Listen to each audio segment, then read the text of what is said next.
Tayo po'y manalangin.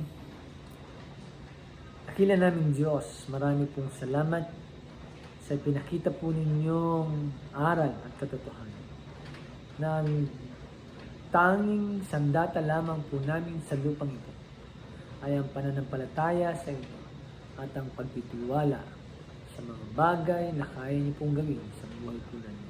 O Diyos, nawa, tulungan niyo po kami ng aming pong pamumuhay dahil po ito po ay resulta ng pananampalataya namin na nagmumula sa aming puso at ang pagtitiwala at paniniwala namin sa inyo ay laging nakafocus sa inyo, Diyos.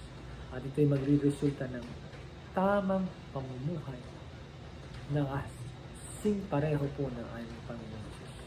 So, Diyos, kung dumating na ang aming Panginoon, kami po ay handa dahil po kami ay nakakasiguro sa aming pinangahawakan dahil ang pananampalataya namin ay tunay.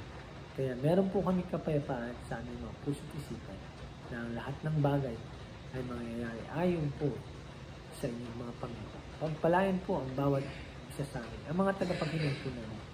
At nawa, saan man po sila naroon, ay nawa o Diyos, huwag niyo po silang pagbayaan. Maraming salamat po sa pagdinig natin sa pangalan ni Jesus.